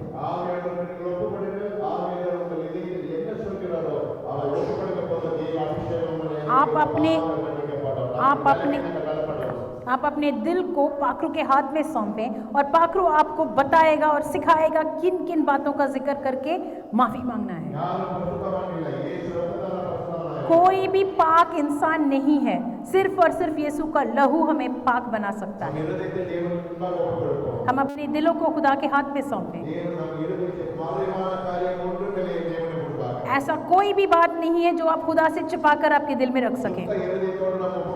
अगर हम पूरे दिल से अपने आप को सौंपें, पूरे दिल से खुदा को दे दें अपने दिल को। मेरे दिल को तेरे हाथ में देता हूँ खुदाया, तू मुझे देख खुदाया, जैसा तू पाक है वैसा तू मुझे पाक बना। ये दुनियावी चीजों का जिक्र को तू निकाल दे। मुझे और मेरे बच्चों और मेरे परिवार को तू आशीष से भर दे। मैं सौंपता हूँ, तू आशीष से भर दे। मुझे आशीष दे, मेरे परिवार में आशीष दे। मुझसे तू बात कर, और जितना भी मैं ज्यादा दुआ करूं उतना ज्यादा तू तेरे मसा से मुझे भर दे। और जब खुदा के वाकई में पाकरू का मसा आपको मिलेगा तो क्या करना है? वो सारी दुनिया के सारी आशीषों से बढ़कर उनको दुनियावी तौर पर हर आशीष और बरकत मिली थी। पर जितने भी काम उससे पहले वो दुनिया में कर रहे थे, पाकरू को मिलने के बाद उन्होंने सब कुछ छोड़ दिया था। और दुनियावी चीजों को देखकर उनको ऐसा लगा कि ये सब नहीं चाहिए। जब खुदा की महिमा आपको समझ आएगी तो आपको तब पता चलेगा कि आपके सारी जो भी जायदाद है वो सब स्वर्ग में है। खुदा की महिमा, खुदा की हजूरी में ही सब कुछ है। मूसा की महिमा में भी हम देखते हैं जैसे पाकरू उन दिनों में उतर आया था, वही तरीके पर आज भी उतर आएगा, आज और अभी। क्योंकि आपके दिल को आप साफ रखें।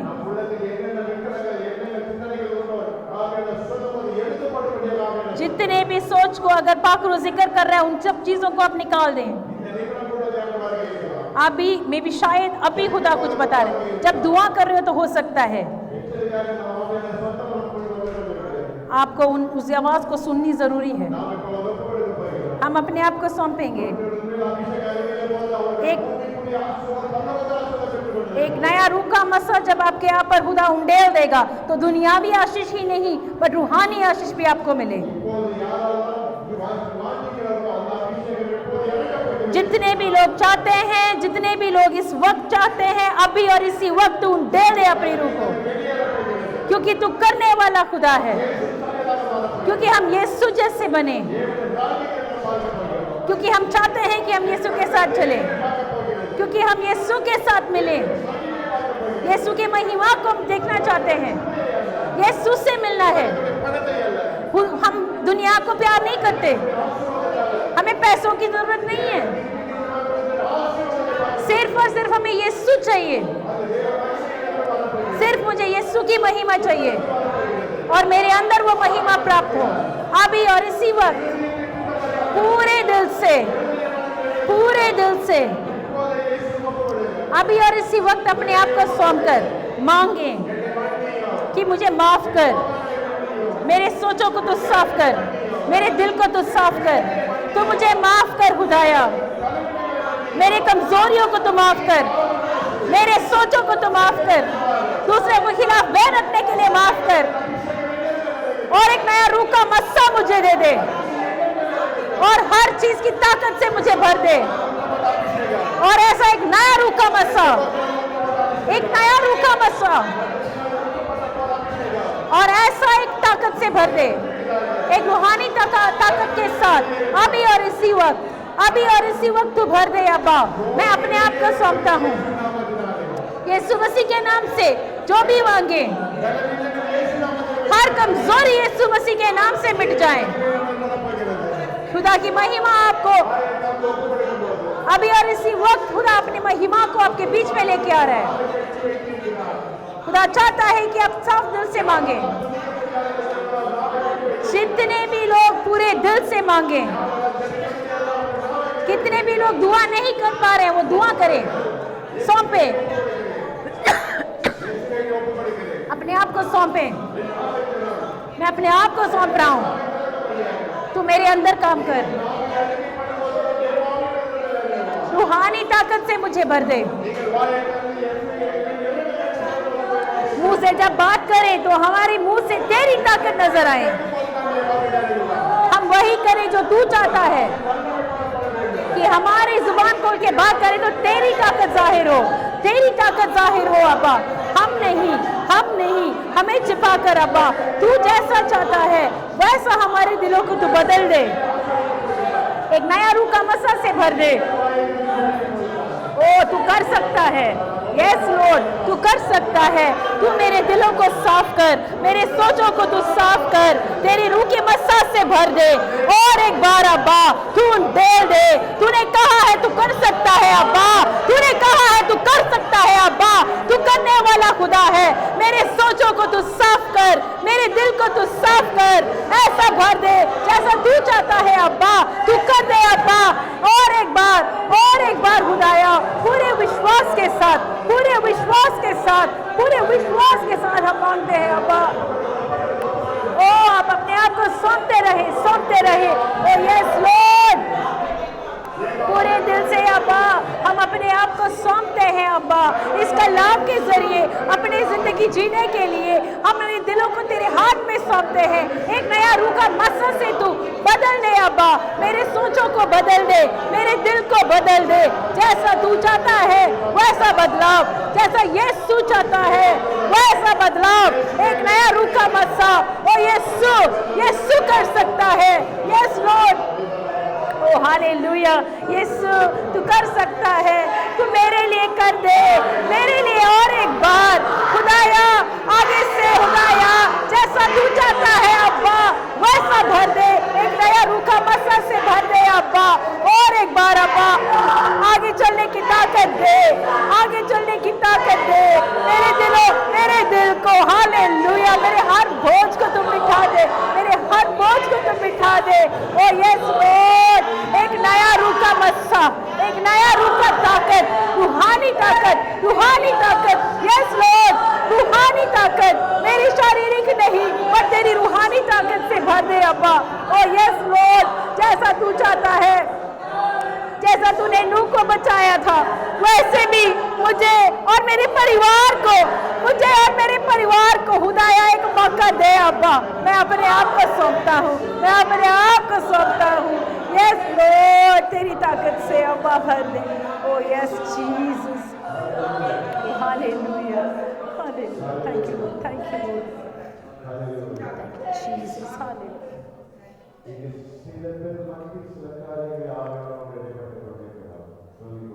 कोई ऐसे भाई बहन है जिनके साथ खुदा बात कर रहा है? हालेलुया।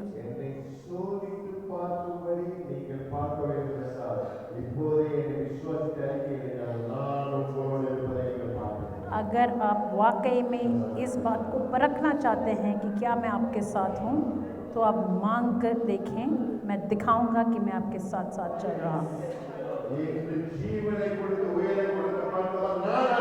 मैंने अपना लहू बहाकर, जान देकर आपको मेरे लिए मैंने खरीदा है ना।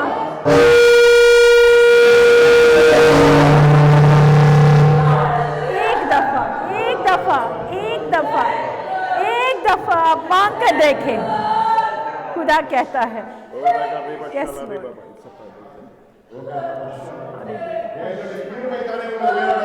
ये मेरी कृपा है कि मैं आपके साथ हूँ, ये मेरी कृपा है कि मैंने आपको बचाया है, कि मैंने आपको जिंदगी दी,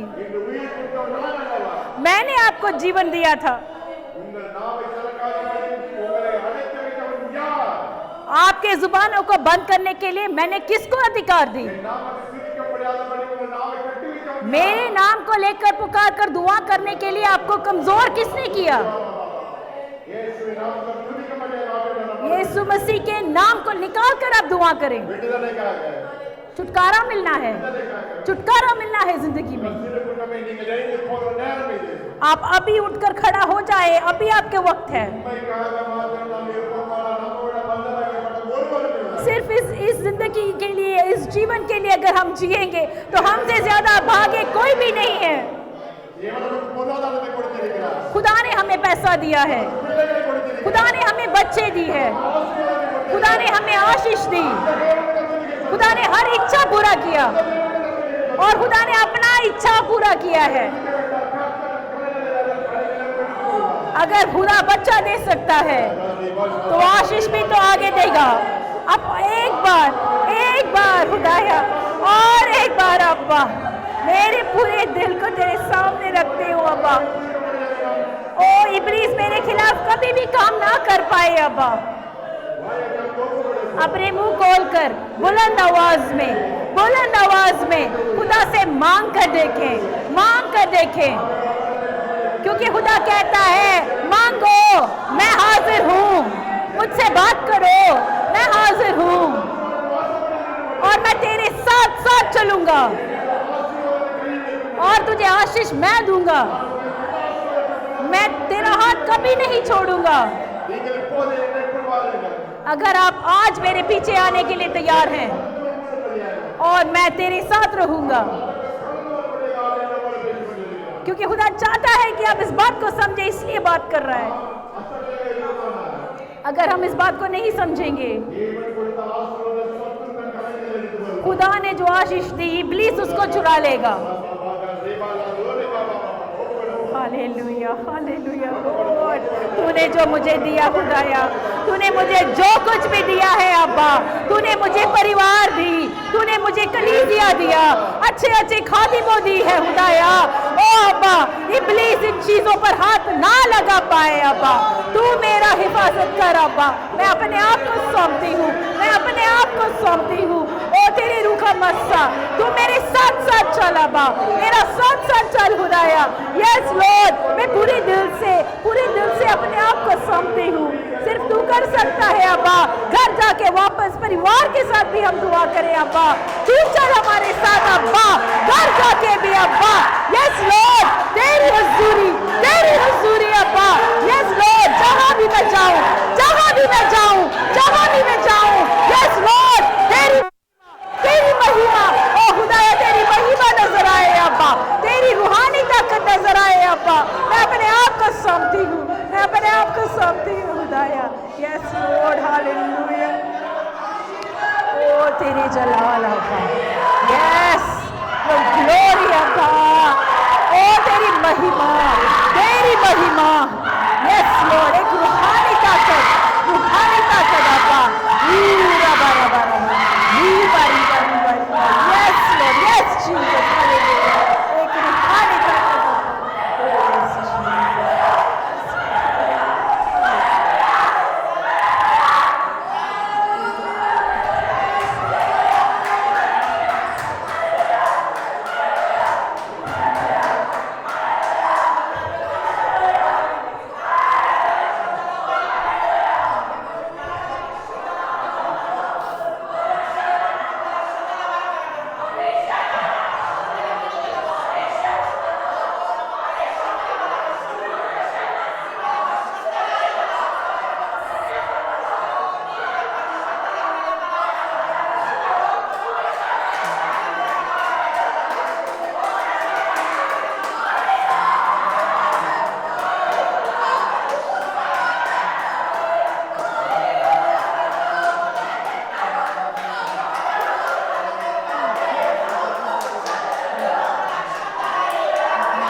पाकरू हमारे बीच में बात कर रहा है। हालेलुया। தேவன் இங்கு ஒவ்வொருவரோடும் பேசிக் கொண்டிருக்கிறார். खुदा ने हर एक के साथ बात की है। ஹல்லேலூயா. हालेलुया। என் நாமத்தை என்னுடைய சமூகத்தில் வாயை திறந்து துதிக்காமல் இருக்க நாவுகள் मेरे नाम को लेकर मेरे हजूरी में अपना जुबान ना खोलते हैं।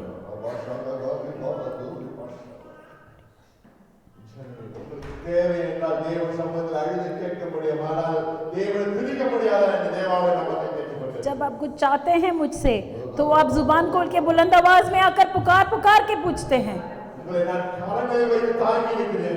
मैं मेरे हाथों में उठाकर तुम्हें चलाता हूँ। ரத்தம் சிந்தினேன். तेरे लिए मैंने लहू बहाया है, உங்களுக்காக ஜீவனை கொடுத்தேன். तेरे लिए मैंने जान दी। உங்களை ஏற்ற வேளையில் உங்கள் பிள்ளைகளை பொருளாதாரத்தை ஆசீர்வதிக்கும் தேவன். मैं तुझे और तेरे बच्चों को और वक्त आने पर आशीष देने वाला खुदा हूँ।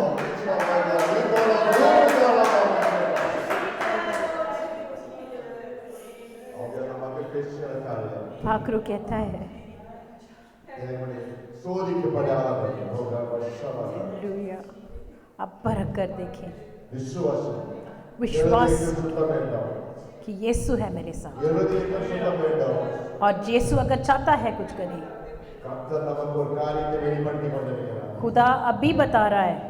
யாரும் ஒருவர் இந்த நேரத்தில் இருதயத்தை ஒப்புக் கொடுக்காதபடி அமைதியாக தன்னுடைய கரங்கள் மூடிக்கொண்டிருக்கிறாரோ சத்துருவானவன் பிள்ளைகள் என் குடும்பத்தை வாதம் கைவிடுவதற்கு தயாராக இருக்கிறார். यहाँ पर जितने भी हैं कलाम सुनकर भी अपने दिल को नहीं सौंप रहे, इब्लीस के हाथ में आपके बच्चों को खुदा सौंपेगा।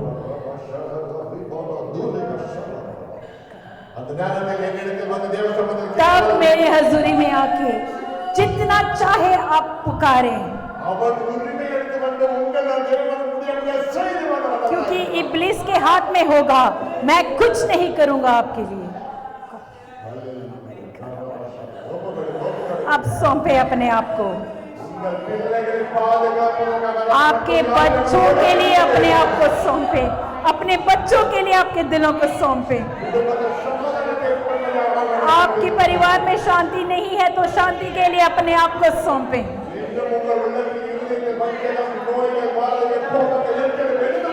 दिल में दूसरों के खिलाफ गुस्सा रखना, भय रखना, दूसरों के खिलाफ सोच रखना, हर चीज को निकाल कर खुदा के हाथ में दे दें, क्योंकि इन चीजों को दिल में छिपा कर रखने की वजह से आपकी जिंदगी बंधन में है।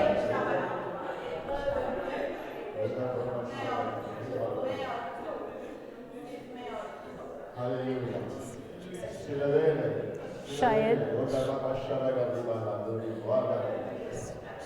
பாவம் ஒரு மனுஷனை ஆண்டு கொண்டிருக்கும் போது, அதுக்கு அடிமையாக இருக்கும் போது அவனுக்கு தன் உணர்வுகள் தெரியாது.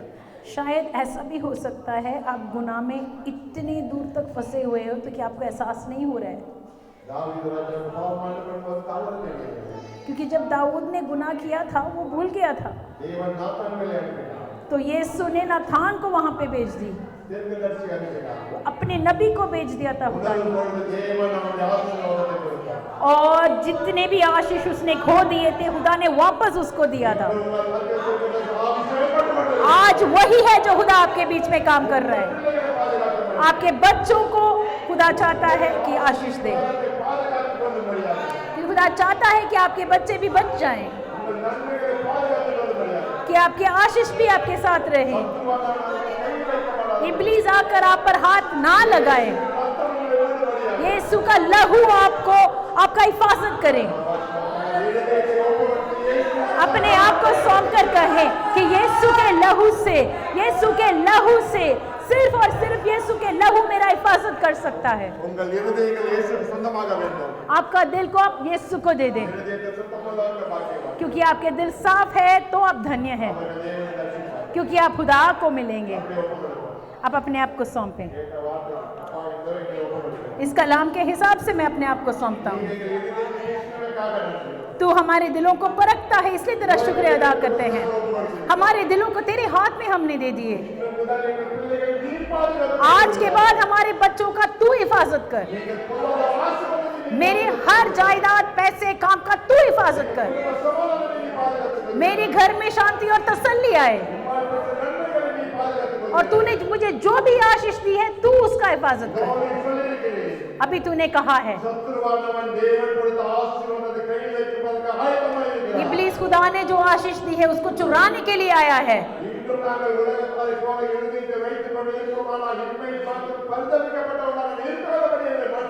और तू हमें बदल दे ताकि हम उस कलाम जैसे ना बने जो सिर्फ इस जीवन की आशीष के पीछे चले।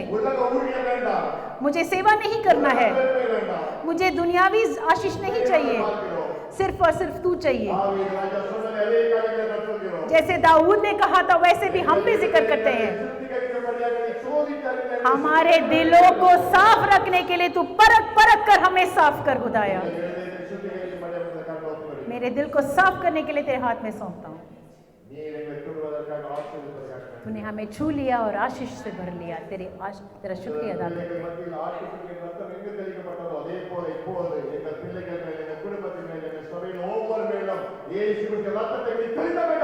यीशु ने जो क्रूस पर अपना लहू बहाया है हमारे परिवार पर, हमारे बच्चों पर, हमारे हर कलीसिया के भाई बहन पर तेरे लहू आया खुदाया। अंतिम दिनों में तूने हमें ये कलाम सुनाया, इसलिए तेरा शुक्रिया अदा करते हैं। सब कुछ तेरे हाथ में सौंपते हैं, यीशु मसीह के नाम से मांगते हैं।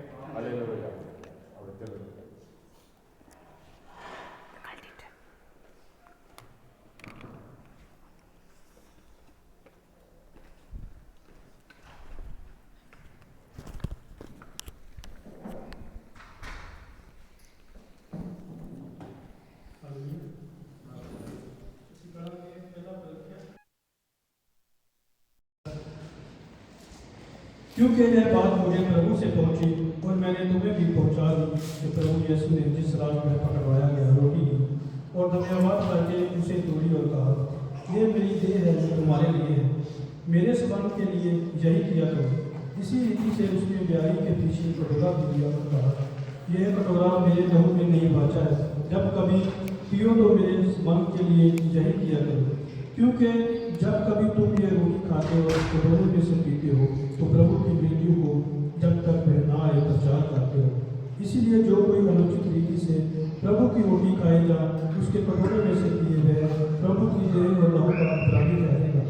इसीलिए मनुष्य अपने आप को जांच ले और इसी रीति से इस रोटी में से खाए और इस कटोरे में से पिए। क्योंकि जो खाते पीते समय प्रभु की देह को ना पहचाने वो इसे खाने और पीने से अपने ऊपर दंड लाता है। इसी कारण तो उनमें से बहुत से निर्बल और रोगी हैं और बहुत से सूख गए। यदि हम अपने आप को जांचते तो दंड ना पाते।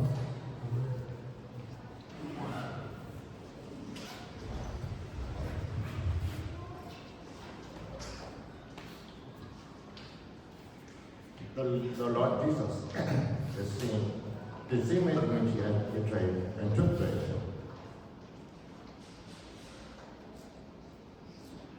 He had given thanks and break it and said, take, eat, this is my body, which is broken for you. This do in remembrance. After the same manner, also took the cup, which he had supped, saying, this cup in the New Testament surrender, this do ye of me in remembrance.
God.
Our Heavenly Father,